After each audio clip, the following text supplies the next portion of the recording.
প্ৰিয় বন্ধু বান্ধৱীসকল, আজি মই ছাগলী মাংসৰ টেকেলিত বনাম। কেনেধৰণে বনাম প্ৰথমৰ পৰা শেষলৈকে চাব। তাৰ কাৰণে কি কি গোটাই লৈছোঁ সকলোখিনি দেখুৱাই দিছোঁ। এয়া পিঁয়াজ,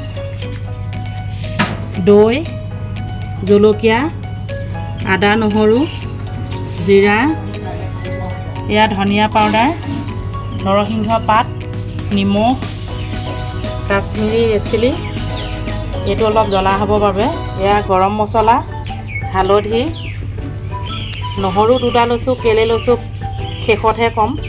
ইয়াত পিঁয়াজ লৈছোঁ 1 কেজি, মাংসও আছে 1 কেজি। এইফালে এটা সুন্দৰ টেকেলি, একদম ঢাকন চাকন লগা, চাফ চিকুণ কৰি লৈছোঁ, ধুই লৈছোঁ ভালকৈ, ধুই শুকুৱাই লৈছোঁ। এতিয়া মই ভিডিঅ'টো আৰম্ভ কৰোঁ। কেনেধৰণে বনাম আপোনালোকে প্ৰথমৰ পৰা শেষলৈকে চাব।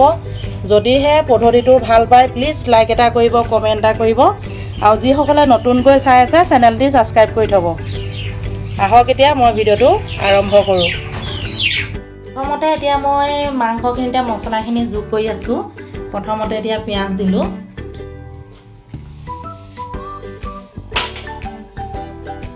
এয়া দিলোঁ আদা নহৰু পিচি লোৱা 1 চামুচ। এয়া জলকীয়া, জ্বলা বেছি নাখাওঁ সেয়েহে কমাই দিছোঁ। এয়া ধনিয়া পাউডাৰ, সকলোখিনি যোগ কৰিম। এয়া জিৰা পাউডাৰ, সকলোখিনি জোখমতে লোৱা হৈছে, সেই তেনেধৰণে দিছোঁ। এয়া নিমখ আৰু হালধি সোৱাদ অনুসৰি দিয়া হৈছে। এয়া হালধি আৰু গোটেই মছলাখিনি জোখমতে লৈ মিলাই দিলোঁ একেলগে। এতিয়া কি যোগ কৰিম আপোনালোকে চাই থাকক, মানে শেষত কি দিব বিচাৰি আছোঁ। এয়া হৈছে দৈ যিকোনো মাংসতে দিলে বহুতেই ভাল লাগে, ছাগলী মাংসত বিশেষকৈ বেছি ভাল লাগে। সেয়েহে মই এতিয়া দৈখিনি যোগ কৰি সুন্দৰকৈ মিলাই ল'ম।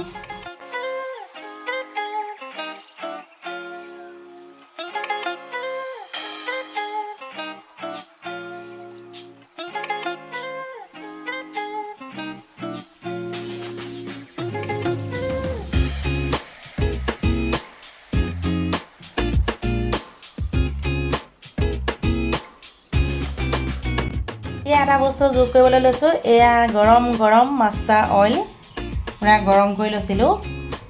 এতিয়া আৰু সুন্দৰকৈ মিলাম। এতিয়া বেছি ধুনীয়া হ'ব কালাৰটো, কিয় জানেনে? গৰম মিঠাতেল দি দিয়াৰ বাবে বৰ সুন্দৰ হ'ব। আপোনালোকে চাই থাকক, এনেধৰণে বনাই খাব। খাই কেনেকুৱা লাগিলে মোক কমেণ্ট কৰিবচোন। এয়া চাওক কি ধুনীয়া লাগিছে নহয়নে বাৰু? সুন্দৰ এটা কালাৰ হৈছে।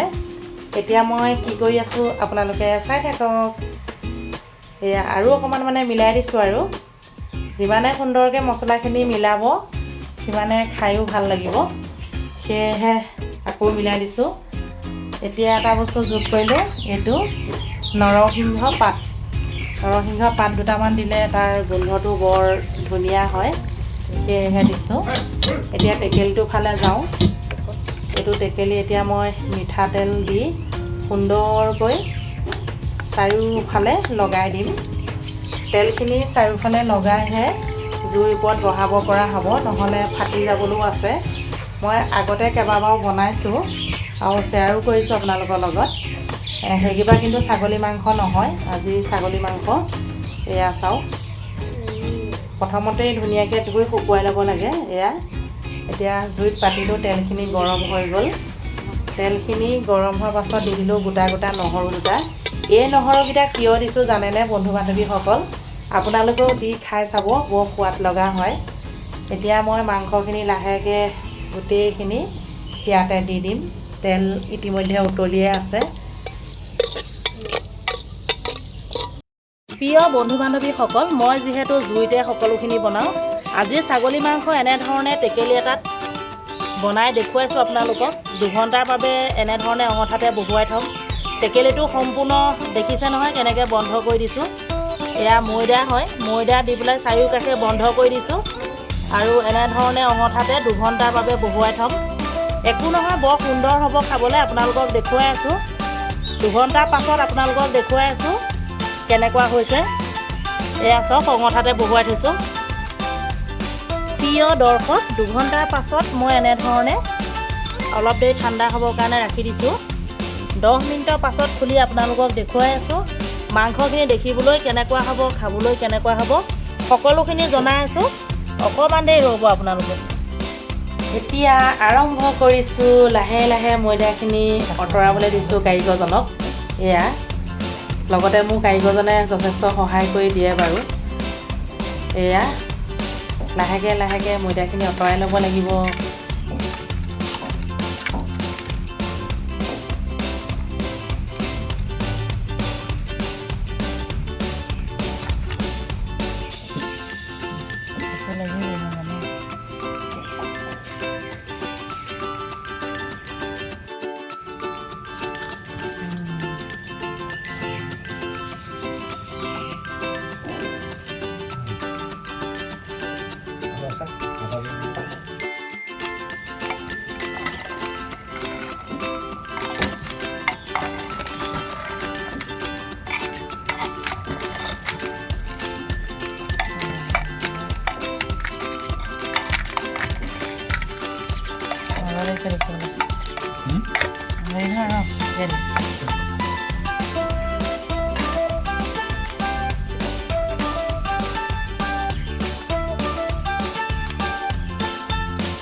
প্ৰিয় দৰ্শক আপোনালোকক মই দেখুৱালোঁ ছাগলী মাংস কেনেধৰণে এইটো টেকেলিত বনালোঁ প্ৰথমৰ পৰা শেষলৈকে সকলোখিনি দেখুৱালোঁ কেনেকুৱা লাগিলে প্লিজ কমেণ্ট এটা কৰিব এয়া চাওক